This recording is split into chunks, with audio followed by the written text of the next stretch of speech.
इनकी क्या जी जनता colony ward में जो आप गोरख पार्क के नाम से वार्ड है, इसमें जनता कॉलोनी जो इलाका है इसमें सिविल लाइन का उद्घाटन हुआ। जी जी तो कब से काम शुरू होने वाला है? कल रात को शाम को 5 बजे माननीय मंत्री श्री गोपाल राय जी द्वारा शुभारंभ किया गया है और ये जनता कॉलोनी के लिए एक ऐतिहासिक तोहफा है।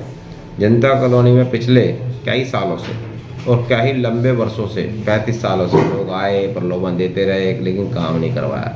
जब से माननीय मंत्री जी 10 साल हो गए, ठीक है, और 10 साल के अंदर माननीय मंत्री जी ने इतने काम कर दिए कि जनता कॉलोनी के अंदर 2 मोहल्ला क्लिनिक, एक मिनी हॉस्पिटल, पानी की लाइनें, ठीक है, इसके अलावा सभी जगह CCTV कैमरे, सभी जगह गलियों में लाइटें, सारे रोड, सभी गलियां बनवा दी। इक्का दुक्का छूट गई है वो हो जाएगी जो दोबारा से ख़राब हो गई है। और इसी कड़ी के अंदर एक ऐतिहासिक तोहफा सिविल लाइन का कल माननीय मंत्री जी ने अपने शुभारंभ से किया। इसमें कितना पैसा लगेगा और कितने दिन में ये तैयार हो जाएगा? टाइम पीरियड 2 महीने का दिया गया है और इसके अंदर जो अप्रॉक्स 80 लाख रुपए का मंत्री जी ने फंड दिया है अपने बजट से।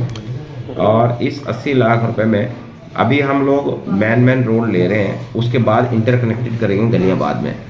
जैसे कि पहले मेन रोड है, जैसे ईदगाह रोड है, अभी रमज़ान आने वाले हैं, तो रमज़ान से पहले कोशिश है कि भाई ईदगाह रोड के अंदर डल जाए, क्योंकि ये मेन रोड है जाने का। लोगों को रोड पे लाइन सिविल लाइन डल जाए और हैंड उसका रिपेयरिंग का काम भी शुरू हो जाए, जिससे कि लोगों को दिक्कत ना है। फिर इसके बाद लेंगे चटाई मस्जिद रोड, उसके बाद लेंगे सर्विस रोड, फिर अंदर के आगे का प्रोसेस चलेगा अंदर कनेक्टेड करने का। अच्छा, तो ये 2 से 3 महीने बनकर तैयार हो जाएगा? 2 महीने का प्रोसेस है और कोशिश रहेगी हार्ड कोर बहुत तेज़ी से काम चले। इसकी सुपरविजन भी हम लोग भी करेंगे और क्षेत्र के लोगों से भी बोला वो भी निगरानी रखें कि जैसे काम डेली हो, रोजाना चले और ढंग से हो। अच्छा, देखने में आता है कि जो शिविर हैं, जो घनी बस्तियाँ होती हैं, वहाँ पाइपलाइन बहुत छोटी होती है, जिसकी वजह से वो भर जाती है और चल नहीं पाती। तो क्योंकि ये जनता कॉलोनी बड़ी घनी आबादी वाला इलाका है, छोटे छोटे रोड है और छोटे छोटे झुग्गियाँ हैं, ऐसे में यहाँ भी बड़ी कंस्ट्रक्शन है, तो क्या ये शिविर कामयाब हो पाएंगे? देखिए, सीवर अगर बात करें तो कामयाब 100% होंगे। वो इसलिए होंगे क्योंकि जनता कॉलोनी के लोग खुद चाहते हैं सीवर लाइन आए।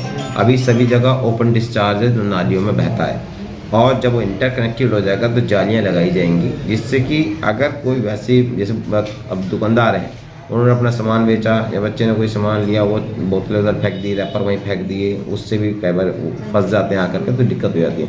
वहाँ लोगों को अवेयर करेंगे, जागरूकता अभियान चलाएंगे, जगह जगह नुक्कड़ नाटक कराएंगे कि कूड़ा कूड़े की गाड़ी में डालें, इसके अलावा कूड़ा डस्टबिन में डालें। और ढलाव घर है बाहर, वहाँ पे जहाँ पे हम एक मशीन का प्लान कर रहे हैं लगाने का, जहाँ पर मशीन शुरू कराने की बात कर रहे हैं, जो एडजस्टिंग लगी हुई है, वहाँ पर जा कर के डालें, जिससे कि हमारी कॉलोनी के अंदर साफ़ सफाई व्यवस्था अच्छी रहे। क्योंकि किसी टाइम में जब यहाँ एक कांग्रेस के पार्षद रहते थे पहले, अपने जाकिर खान जी जो भी हमारे पार्टी में आ चुके हैं, उनके टाइम में 87 कर्मचारी हुआ करते थे। आज के टाइम में 67 कर्मचारी हैं। 67 में से भी 45 ग्राउंड पे, क्योंकि काफ़ी लोग वैकेंट हैं, कुछ लोग एक्सपायर कर गए, कुछ लोग डाइवर्शन पे हैं, तो 45 कर्मचारी आज की डेट में हैं जनता कॉलोनी के अंदर, जो पहले से अभी 87 हुआ करते थे। उसको लेकर के हमें काम कराना है और उनके भी अवेयर करेंगे वो कैसे अच्छा काम कर सकते हैं। अपने सिविल लाइन की सिविर होती है ना, पाइप बड़ा पतला होता है, क्या पाइप बड़ा करेंगे या उतने पाइप डालेंगे? जो एक नॉर्मल साइज है जो सभी कॉलोनी जो गोरख पार्क में डाला हुआ वही उधर डलवाएंगे। ऐसा नहीं है कि मतलब कि गोरख पार्क में अगर बड़ा डाला हुआ तो वहाँ कुछ छोटा करेंगे, नहीं, या तो और बड़ा पड़ना चाहिए क्योंकि आबादी ज़्यादा है। देखो मतलब आबादी ज़्यादा है, लेकिन उसके लिए गलियों को कनेक्टेड कर रहे हैं ना, साथ में 2 लाइन चल रहे हैं, जो ड्रेन्स जा रही हैं उनको थोड़ा बंद कर रहे हैं, उनको चल ही रखें। लेकिन हमारा कॉन्सेप्ट ये है कि जो ओपन डिस्चार्ज है ना वो बंद हो जाए। मेन वही बीमारी का कारण है कि उसमें भपका आता है, भपका आने के किसी को अस्थमैटिक प्रॉब्लम हो जाती है, किसी को कोई प्रॉब्लम हो जाती है, सब वही तो ओपन डिस्चार्ज का तो नतीजा है। जब उसमें सीवर कनेक्टेड हो जाएगा तो उससे लोगों की प्रॉब्लम खत्म हो जाएगी। आपने अभी रमज़ान का जिक्र किया, तो रमज़ान का जिक्र होने के साथ हम पूछना चाहते हैं, जब रमज़ान आने वाले हैं तो आपकी उसकी क्या खास तैयारियाँ रहेंगी सफाई व्यवस्था में? देखो, सफाई व्यवस्था में ये रहेगी, हमेशा हम करते हैं, ठीक है, और सबको मालूम है कि जब रमज़ान चलते हैं तो 2 टाइम सफाई वगैरह की जाती है रोडों पर, मस्जिदों के आसपास पाउडर वगैरह लगवाया जाता है। इसके अलावा कहीं पर भी कोई भी कंप्लेंट आती है तो उसको आधे घंटे में शॉर्ट आउट भी किया जाता है, लेकिन वो अकॉर्डिंगली टाइम होता है। लेकिन हम कुछ टाइम ऐसा भी होता है, कभी रात को इमरजेंसी भी हम गाड़ी मंगा लेते हैं उठवाने के लिए, लेकिन हमारे पे तो समस्या पहुँचनी चाहिए। एक होती है समस्या समस्या के रूप में पहुंचना, एक होता है समस्या को बड़ा चढ़ा करके एक उत्तेजित करके बेचना।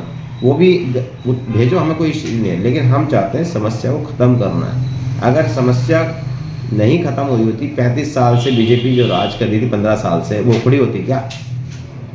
फिर कितना बुरा हाल बचा कर रखा था। उसको हम ठीक करने की व्यवस्था में लगे हुए हैं और हम तो चाहते हैं जनता का सहयोग। हमें बताएं कमियां क्या है, उसको हम ठीक करेंगे। अच्छा, जो आपके हेल्थ पे बड़ा काम होता है, लेकिन पूरे आपके वार्ड में कोई जच्चा बच्चा केंद्र नहीं है, और खासकर 2 मोहल्ला क्लिनिक। लोग कहना है कि एक और जच्चा बच्चा केंद्र अगर बन जाता तो जो महिलाएं खासकर परेशानी थी उनको ज़्यादा सुविधाएं मिलने की उम्मीद होती अभी है। आपने बताया जच्चा बच्चा केंद्र की, अगर ऐसा कुछ है तो एक बार मंत्री से करेंगे बात कि भाई जच्चा बच्चा केंद्र के लिए भी मैटरनिटी एक थोड़ा सा डिस्पेंसरी टाइप की बनाई जाए, जिससे कि महिलाओं को सुविधा हो। पिंक मोहल्ला क्लिनिक बनाया जाए, बेसिकली ये कहना चाह रहे हैं आप। नहीं, जच्चा बच्चा नहीं, जो बच्चों को बच्चे पैदा जहाँ होते हैं, जहाँ महिलाओं को होता।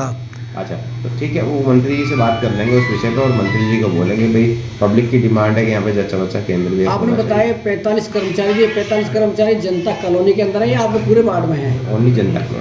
जनता को। तो जब इतने कर्मचारी हैं तो आप उनसे किस तरीके से काम ले पाते हैं? अब ये आज से तो है नहीं, ले पाने का मतलब ये है, हमारे पास जनता कॉलोनी में 13 ब्लॉक है।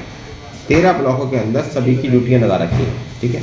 कोशिश हमारी ये रहती है कि सभी जगह प्रॉपर तरीके से काम हो जाए, और यहाँ पे काम रह जाए तो वहाँ पे फटीक टाइप की लगाते हैं। 10-15 कर्मचारी इकट्ठे करते हैं, उस ब्लॉक में पूरे में कर देते हैं। वो पूरे ब्लॉक को साफ करते हैं, एंड टू एंड कूड़ा निकालते हैं, एंड टू एंड सफाई करते हैं, एंड टू एंड नाली साफ करके सब ले जाते हैं। अच्छा, एक और समस्या थी जो आपके वार्ड में शायद आती है, वो जुड़ी हुई है, जो जाफराबाद मेट्रो स्टेशन है। तो जैसे ही हम जब पीली मिट्टी से जाफराबाद तरफ जाते हैं तो आगे वो रास्ता तंग हो जाता है। अगर वो नाला और पाट जाए, पाइप जो हम पानी का पाइप है बड़ा, वहाँ कुछ करके पाइप चौड़ा कर देते तो वहाँ रोड चौड़ा हो जाएगा। समझिए, कर्व जिस तरह से आपने जुग्गियाँ हटा के पूरा चौड़ा किया, अगर वो कोना भी चौड़ा हो जाए तो उधर से आने जाफराबाद से जो लोग आते हैं। अभी आपने कर्व की बात की है, जो पानी की पाइपलाइन जा रही है उसको ट्रायंगल में ले रहे हैं, जिससे कि यूं ना जा करके वो ट्रायंगल यूं ऐसे हो जाए। उसके लिए प्रोसेस दे दिया है, प्रोसेस चल रहा है। उसको भी हमारा प्रोसेस जो आपने बताया वही प्लान है, लेकिन पानी की लाइनों का काम चल रहा है अभी। जैसे ये पानी की लाइनें यहाँ से नहीं चलेगी, क्योंकि वो बहुत ज़्यादा ब्रेकेज हो चुकी हैं, ख़राब हो चुकी हैं। जब उस पर काम चलेगा तो उसी को लेकर के उसके साथ से एक पुल ले लेंगे, जिससे कि वो कर्व करेंगे, वहाँ से उतरेगा। उस पर काम चल रहा है, पीडब्ल्यूडी वालों को बोल दिया गया है, उस पर काम कर रहे हैं वो, क्योंकि इसमें जल बोर्ड इन्वॉल्व है, तो इसलिए जल बोर्ड के 7 लाइन्स होकर काम करना पड़ेगा। तो जल बोर्ड वाले अपना काम कर रहे हैं। जैसे ही वो जल बोर्ड वाले अपना काम शुरू करेंगे, ये भी अपना प्रोसेस शुरू कर देंगे। फ्लड, पीडब्ल्यूडी और जल बोर्ड, ये तीनों मिलकर करेंगे उसमें, क्योंकि नाला उसका है फ्लड का, उस रोड जो है वो पीडब्ल्यूडी की है, और जो पानी की पाइपलाइन है वो जल बोर्ड की है। तीनों लाइन से काम करेंगे।